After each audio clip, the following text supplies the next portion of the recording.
Good evening, everybody. My name is Mark, and welcome to the Paranormal News of the Week. Tonight's story comes from dark roads, haunted trails, and deep forests, where the shadows hide things that we don't understand. From claw marks on a North Carolina truck to a centuries-old beast that once feasted on the innocent. These tales are not for the faint of heart. Let's begin. In Pender County, North Carolina, a late-night drive turned into a nightmare. A man reports a pale, gaunt creature with unnaturally long arms and long legs hurled itself into the back of his pickup. He says the truck shook violently as claws raked across the paint, leaving deep scratches carved into the metal, just as suddenly the figure leapt off into the black woods, vanishing without a sound. Locals whisper about the Rake and other shadowy creatures. Skeptics suggest a mangy coyote, or perhaps a stray dog, but the man insists he knows what he saw, and it was no animal of this earth. For those of you that don't know what the Rake is a nightmare given from an internet-born legend that some say has roots in old folklore. It was described as hairless, pale humanoid, no, not me, the Rake, crouched like a starving predator, with claws sharp enough to peel flesh. Witnesses claim it crawls into bedrooms at night, sitting silently at the foot of the bed before whispering threats no human throat could make. Dismissed by skeptics as creepypasta, believers argue legends don't spread without a spark. And if that spark just scratched up a truck in North Carolina, maybe the Rake is more than just a story. West Virginia's paranormal trail has returned. I've never been there. It's been something that I've always wanted to do. A winding path through the state's most cursed places. This year, new stops have been added. A tunnel where phantom lights flicker with no source. An inn where guests wake with icy handprints on their skin. And forests whispered to be home to things older than man or woman. Tourists collect stamps for prizes, but some say the real prizes are the strange things that follow them home. A trail guide admitted off camera that he refuses to walk one of the stops alone after dark. Not anymore. West Virginia is no stranger to the paranormal. It's home of the famous Mothman, the Flatwoods Monster, and countless ghost tales rooted in Appalachian folklore. Did I say that right? Appalachian? Americans, please correct me. Locals say that the mountains themselves seem to trap spirits, holding them in valleys and tunnels. Maybe that's why the trail keeps growing, because West Virginia has more shadows than daylight can clear. Now, in Little Rock, Arkansas, the annual Paranormal Expo is set to take place very soon, October, I believe, drawing believers from across the country. Now, this year, a new event is expected to steal the spotlight. The Bigfoot Calling Contest. Now, contestants will take the stage to mimic howls, growls, and bone-shaking screams believed by many to lure the creature from deep in the woods. Here's a few clips from the Ohio Bigfoot Calling Contest.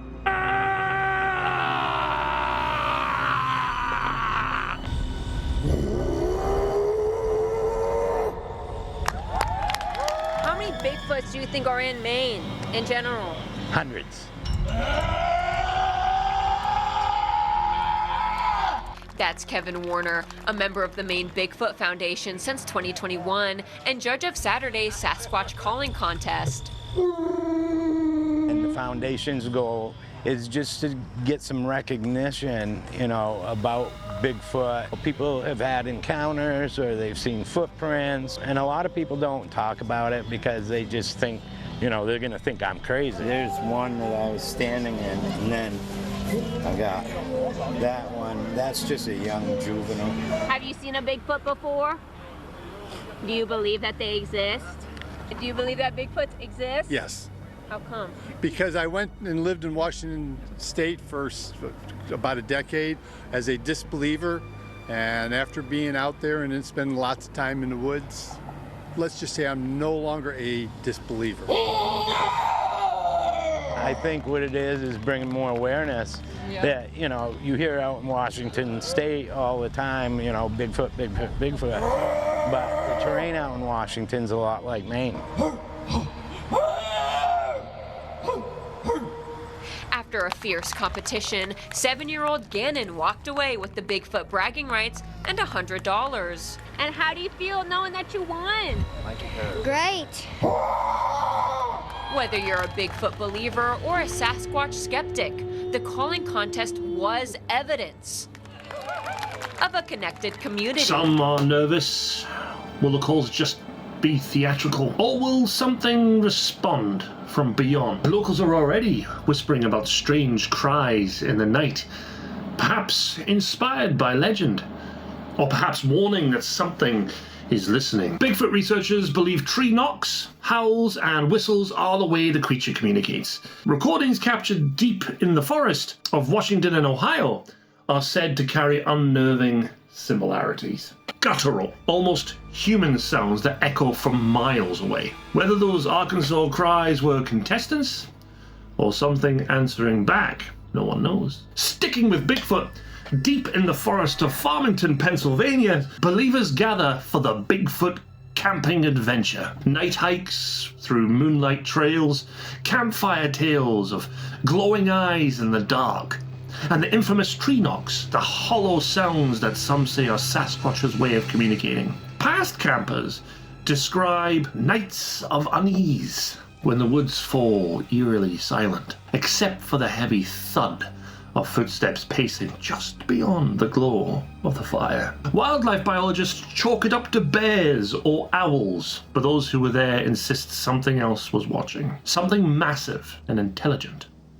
Again, not me. Pennsylvania is a surprising hotspot for Bigfoot reports, with hundreds of sightings filled over decades. Witnesses describe creatures with glowing amber eyes, strange vocalizations, and even rocks hurled at night hikers. Skeptics say it's misidentified black bears. Believers say a bear doesn't walk upright, and a bear doesn't throw rocks. And finally, across the ocean in the French countryside, the ghost of a predator still stalks history. The Beast of Gévaudan, a monstrous animal that in the 1760s slaughtered over 100 villagers, mostly women and children. Now, witnesses describe a huge wolf-like creature with fur bristling like quills and eyes that glowed like ember. The king himself dispatched hunters, and hundreds of wolves were killed, yet the attacks continued. Some say it was a lion brought over from Africa. Others whisper it was no animal at all. Others whispered it was no animal known to man. Now, new historians are reopening the case with forensic science. But to the people of Gévaudan, the beast was real, and some believe it still prowls the forest under the French moonlight. Now, historians suggest wolves, hybrids, even escaped exotic animals, but folklore keeps it darker. Some say the beast was a demon, sent as punishment. Priests wrote of villagers stalked as if chosen, mauled beyond recognition. Now, to this day, in southern France, children are still warned, be home before dark, or the beast will find you. So there you have it. Scratches in North Carolina, haunted trails in West Virginia, and beasts both modern and ancient, reminding us that fear has many faces. Are these legends? Misidentified wildlife? Or something clawing its way into our world from the shadows? The next time you're driving down a lonely road or camping deep in the woods, keep your eyes open, because the stories you just heard, they all began with someone saying, "I saw something." This has been your Paranormal News of the Week. Until next week, stay safe, stay curious, and don't follow the whispers. And please catch up on Saturday for the UFO News of the Week. And you can catch up on all of my past videos right here. And please like and subscribe if you did enjoy this. It really does help me, and it helps me produce more awesome videos like this, if it is awesome.